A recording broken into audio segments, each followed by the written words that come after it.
가만입니다. 시저입니다. 나스닥 주간 분석 영상 시작하도록 하겠습니다. 금요일의 장은 장 중반까지 굉장히 좀 극도의 공포를 보여주다가 갑자기 장 중후반부터 매수세가 들어오면서 S&P 500과 다우산업은 양전으로 끝나고 나스닥도 약보합권으로 마무리. 현재까지는 신저점을 갱신할 때는 계속적으로 나스닥에 매수세가 들어오는 상황입니다. 일단은 급락이 나오면은 단기 매매, 단타 매매는 한번 해보긴 해봐야 되지만 무한정 홀딩하는 물량으로는 삼지 말고 줄목하는 그런 단타를 지금 해야 되는 장세인 것 같습니다. 이번 주에 멤버십 영상은 나스닥 코인 11월 전략입니다. 약간 중기적인 전략을 짜야 할 때는 나스닥의 주봉과 월봉을 봐야 됩니다. 그리고 각 종목의 주봉과 월봉을 봐야 되는 것이죠. 이번 영상은 주봉과 월봉을 보면서 중기적인 전략을 짜는 기법 영상입니다. 관심 있으신 분들은 참고해 주시고요. 그 밖에 다른 영상들도 여러분의 매매에 도움이 될 테니 참고해 주시고요. 중기적인 변곡점에 대한 영상들은 한 번도 틀린 적이 없죠. 모두 적중하였습니다. 공포지수는 20일 금요일 장 중에 거의 한 17, 16까지도 본 것도 같아요. 굉장히 내리다가 결국에는 21로 마무리. 최근의 동향은 공포지수가 신저점을 갱신할 때는 일단은 매수를 하고는 보자. 그리고 회복을 좀 하면은 차익 실현을 챙기는 그런 단타라도 일단은 계속 해봐야 된다. UDT에서는 계속 하고 있습니다. 푸딩크로션 0.71 이전 고점과 동일한 레벨. 이제 여기서 넘어가면은 진짜 이제 뭔가 본격적인 조정장으로 진입을 하게 되지 않을까. 좀 우려스러운 상황. 다음 주 어닝 일정은 여러분들이 좋아하시는 중소형주 월요일에 좀 대거 몰려있는 듯 하고요. 리게티 코어위브, 빅베어 AI, 로켓랩, AST, 화요일에 네비우스 오클로, 수요일에 서클, 목요일에 중국의 동영상 플랫폼, 중국의 구글이죠. 빌리빌리. 한두 달 전에 매매를 했었던 종목인데 실적 발표를 앞두고 있네요. 다음 주 일정은 그다지 중요한 일정은 없어요. 화요일에 중국 관군제, 중국판 블랙 프라이데이, 중국 관련주가 좀 들썩들썩할 수가 있죠. 국장의 중국 관련주요. 국장의 중국 관련주는 자그마한 어떤 일이 일어나더라도 들썩들썩하니까 목요일은 수능이고요. 국장의 개장 시간이 1시간 늦춰집니다. 그리고 10월 CPI, 금요일에 10월 PPI, 소매 판매 이런 일정이 있는데 셧다운이 해제돼야지만 발표가 될 것이고요. 셧다운은 지금 현재로선 해결될 기미는 딱히 보이진 않고 있습니다. 한간에서는 추수감사절 이전에 셧다운이 해제될 거라고 말하고 있는데 다음 주에는 해제가 되지 않을 가능성이 조금 더 큰 것 같습니다. 지표가 나오지 않으니까 증시는 좀 오리무중 상태가 되고 있는 상태인 것 같아요. 한편으로는 편하긴 한데 불확실성이 점점 커지고 있다. 나스닥 QQQ 차트 주봉은 11월 1주차는 마이너스 3.07%, 최고점 대비 이제 마이너스 4% 정도 왔고요. 별거 아니죠, 여러분. 원래 미국 주식은 1년에 마이너스 한 10% 정도의 조정은 무조건 와요, 무조건. 올해는 마이너스 한 20% 후반대에 조정이 한번 왔어서 이제는 조정이 안 올 거라고 생각할 수도 있지만 원래 마이너스 한 10% 정도는 원래 옵니다. 이건 우리가 받아들여야 돼요. 장기 투자자들은 받아들여야 된다. 그리고 마이너스 4% 현재 고점 대비 내렸는데 안 아프잖아요, 지금. 원래 그런 거예요. 장기 투자는 진짜 급락이 올 때만 매수를 하는 것이기 때문에 이 정도 조정은 아무렇지도 않다. 올 테면 더 와 보던가. 그러면은 오히려 고맙습니다 하고서 분할 매수를 땡기면 그만이다. 여유롭게 해야 하는 것이다. 그런데 나스닥 주봉상 이 상승 추세라는 게 있는데 이 상승 추세의 하단을 금요일 장중에 이탈을 하고서 말아 올렸습니다.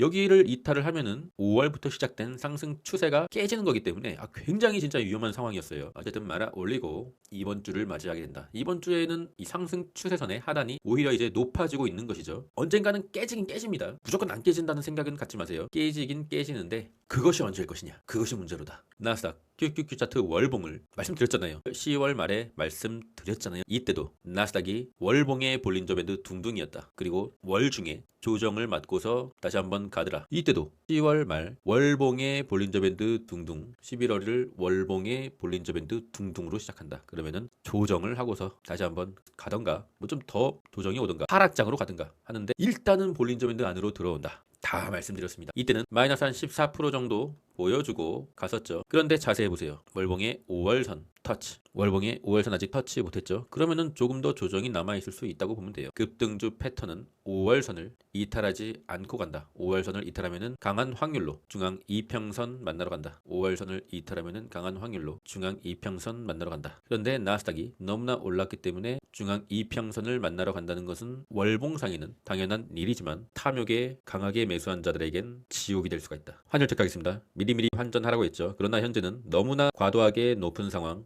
정부의 개입이 일어날 수가 있는 상황, 그러나 추세는 상방이다. 검정색 추세선 그어드렸고요. 정부의 개입이 일어나더라도 맞고 다시 오른다. 방향은 정해졌다. 원하는 쓰레기가 된다. 우리는 모든 돈을 달러로 갖고 있어야 된다. 골드는 뭔가 이게 좀 꾸물꾸물하고 있어요. 일단은 고점은 나온 차트는 맞는데 뭔가 이게 좀 꾸물꾸물되고 있다. 다시 한번 집중을 해봐야 될 시기. 빅스 지수가 크게 한번 올랐다가 다시 한번 내려주는 상황. 그렇지만 안심할 수는 없습니다. 21선이 방향을 틀려고 하고 있다. 빅스는 계속 이렇게 할 겁니다. 변동성에 좋지 않은 시기가 왔다. 나스닥 지수입니다. 작도를 좀 편하게 바꿔봤습니다. 상승의 추세, 금요일에 이탈을 했으나 밑꼬리로 가까스로 상승 추세 안으로 들어오면서 마감을 해준 모습이고요. 검정색 하단선, 블랙홀 라인, 검정색 상단선, 안드로메다 라인, 매도의 구간 이렇게 보시면 되겠습니다. 현재는 나스닥은 아직 상승 추세 안에 있긴 하다. 4시간 봉을 봤을 시 4시간 봉 하단 둥둥을 크게 보여주고 기술적 반등이 나온 상황일 뿐 나스닥이 이제 다시 급격한 급등의 추세나 조정은 모두 끝났다. 이렇게 보기는 힘든 상황. 그냥 4시간 봉상에 과매도라서 이렇게 올라준 것일 뿐 내려오고 있는 중앙 이평선 저항을 맞고 또 조정이 올 수가 있다. 저항을 맞고 또 조정이 올 수가 있다. 이렇게 차트를 보는 게 현재로서는 팩트다. 엔비디아도 상승 추세를 처음으로 이탈하는가 했으나 이 말을 역시 믿을 건 엔비디아. 하지만 주봉을 봤을 시 강한 하락 장악형이 떴습니다.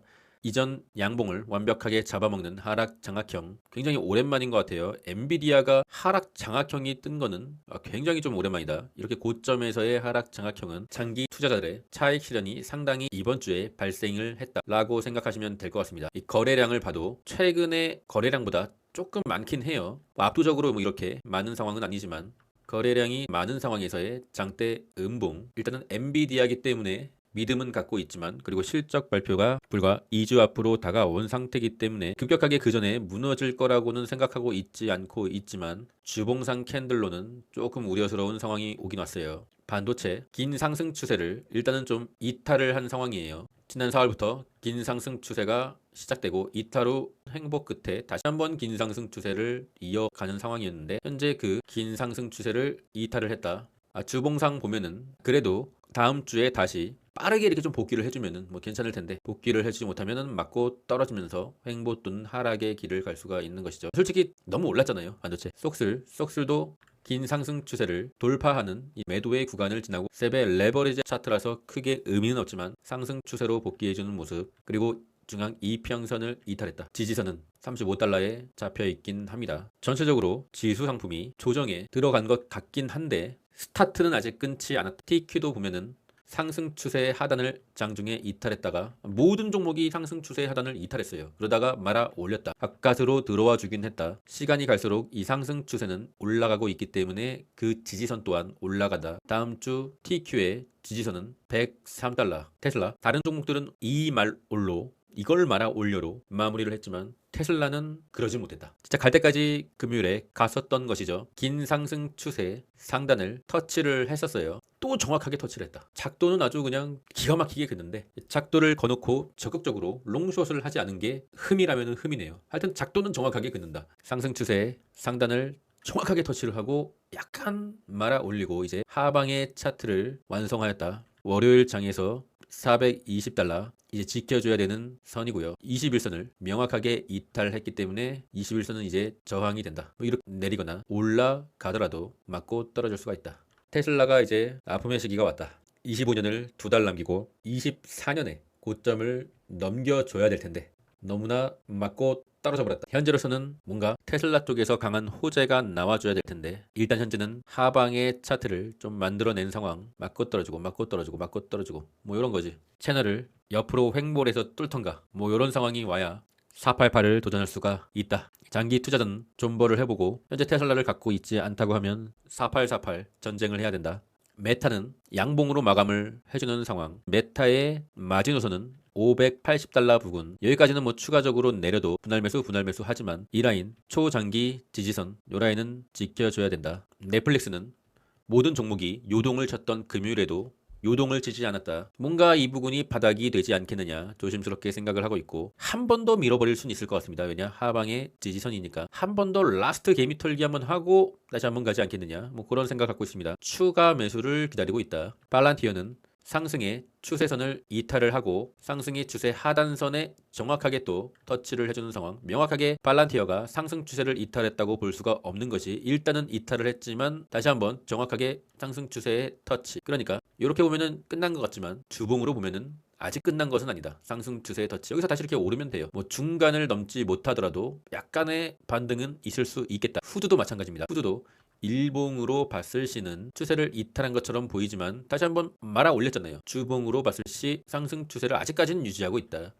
후드와 팔란티어 아직 뭐 끝났다고 보기는 조금 힘들지 않겠느냐. 그러나 추세를 이탈하면은 이제 여기가 저항이 된다. 맞고 사요나라 될 수도 있는 거죠. 하지만 이어가면은 뭐 이렇게 좋은 상황도 벌어질 수가 있고 현재는 그 경계선 비트마인 오랜만입니다. 비트마인 나락을 가고 있는 상황에서 내려오고 있는 중앙 이평선까지의 반등. 이 반등은 아무리 하방의 추세라도 이 반등은 이런 반등으로 무조건 나오는 반등이긴 합니다. 일단 장교 멤버십에도 비트마인 단타 타점을 드리긴 했었죠. 여기서 이평선을 맞고 또 떨어질 수는 있지만 비비기만 해줘도 이평선을 돌리려는 흐름은 나올 수가 있지 않겠느냐. 뉴스케일 파워도 금요일 장중에 단타를 한번 UDT 회원님들과 쳤었죠. 그 이유는 일단 뉴스케일 파워는 일봉상 거대한 상승의 추세 이탈했어요. 극도의 공포의 구간이었던 거죠. 그러면 뭐냐? 아무리 이탈했더라도 상승 추세의 상단은 저항으로 트라이는 한다. 단타 쳤죠. 현재 중소형주는 죄다 좀 나가리가 되고 있는 상황. 죄다 상승의 추세선을 좀 이탈하고 있는 상황. 왜 이렇게까지 심하게 내리는 건지는 모르겠는데 중소형주는 추세가 살아있는 종목을 찾기가 조금 힘든 상황입니다. 어쩌면은 지금이 중소형주를 저가 매수할 수 있는 찬스인지도 모르겠는데 중소형주를 매수하는 이유가 매집을 하려고 매수를 하는 건 아니잖아요. 툭 까놓고 얘기해서 그냥 단타 치려고 매수하는 건데 현재는 좋은 종목이 딱히 보이진 않습니다. 뭐 실적 플레이 정도는 해볼 수가 있을 것 같습니다. 실적이 안 나오면 칼매도 해야겠죠. 코인의 공포지수는 22, 익스트림 피어, 테더의 도미넌스입니다. 테더의 도미넌스가 이 상승 추세선을 이탈해야 코인의 불장이 오는 유일한 경우의 수라고 했습니다. 현재 이탈을 하지 않고 금요일에는 조금 내려오는 듯 했으나 주말 토요일 일요일에 다시 올라주면서 주말 장에 코인은 상태가 다시 안 좋아지는 상황. 테더의 도미넌스가 상승 추세선을 이탈해야만 라스트 댄스가 온다. 상승 추세선은 계속적으로 올라가고 있기 때문에 도미가 오르면 코인은 반대로 내리는 것이죠. 그러면은 상승 추세선을 이탈하는 순간에서 매수를 한다고 해도 코인의 적절한 매수 타점을 놓치는 것은 아니다. 뭔 말인지 이해는 가시죠? 4시간 봉을 봤을 시 4시간 봉의 2평을 금요일에 이탈을 하고 계속 슬금 오르고 있는데 이 평을 아직 돌리진 못하고 있어요. 아직 방향을 다시 이렇게 가려고 결정한 것은 아닌 것 같아요. 좀 지켜보고 있습니다. 방향을 결정하지 못하다가 이렇게 이탈해주면은 뭐 이렇게 이탈해주면은 뭐 여기가 이제 코인의 라스트 댄스죠. 비트코인 음봉 양봉 음봉 양봉 음봉에서 이제 양봉이 이렇게 떠야 되는데 다시 음봉이 뜨고 있어요. 이게 좀 걸리는 상황. 아직은 뭐 일요일이 마감이 된 것은 아니기 때문에 좀 더 지켜보도록 하시죠. 게더리움을 도대체 어떻게 해야 될 것인가. 그래도 게더리움은 현재 제가 영상을 만들고 있는 시간대에 잘 버텨주고 있긴 있습니다. 양심적 반등, 도의적 반등, 하방 추세선에 상단은 좀 맞으러 가는 도의적 반등이 좀 나와줘야 되지 않겠느냐. 비트코인은 모든 코인은 현재 9회 말 투아웃이다. 상승 사이클의 극 후반기다. 21년 사이클 종료 때도 마찬가지였고 17년 후반 사이클의 극 후반기에도 마찬가지였다. 비트코인은 급등 조정, 급등 조정, 급등 조정, 급등 조정을 하는 4년 사이클을 타고 있다. 그 사이클의 극 후반기라고요. 9회 말 투아웃에서는 자기가 좋은 공이 올 때만 배트를 휘두르는 머리를 비우는 매매를 해야 한다. 마지막 탈출 찬스는 줄 수 있을 거라고 보고 있다. 헤드앤숄더 오른쪽 어깨를 만들어내고 왼쪽 어깨 머리 오른쪽 어깨 사요나라. 헤드앤숄더. 또 시저 멤버십에서는 중장기 매매와 스윙 그리고 단타를 같이 병행하고 있습니다. 우리가 결국 큰 돈을 버는 거는 중장기 매매 지수로 큰 돈을 벌긴 버는데 그 과정이 너무 힘들어요. 그래서 우리는 단기 매매도 병행하면서 이 주식시장에 끝까지 살아남을 수 있도록 전쟁을 하고 있다. 살아남는다는 것은 돈을 번다는 거기 때문에 살아남기 위해서 중장기 매매와 단기 매매를 계좌를 따로 나눠서 하고 있습니다. 또 시저 구독자 방에는 930명 정도가 들어와 주시는 모습, 제 이름을 건 이 무료 정보 나눔방이 이렇게 많은 사람들이 들어왔다는 것에 매일매일 놀라고 있습니다. 패스워드는 4321, 9회 말 투아웃에는 머리를 비우는 거야. 서울 자가의 대기업 다니는 김 부장이 한 말이고요. 어쩌면 현재가 자산시장의 9회 말 투아웃이 될 수도 있다. 하지만 뭐 9회 말 투아웃이더라도 끝난 건 아니니까, 끝날 때까지 끝난 건 아니니까. 그럼 전 끝까지 하겠습니다. 이상입니다.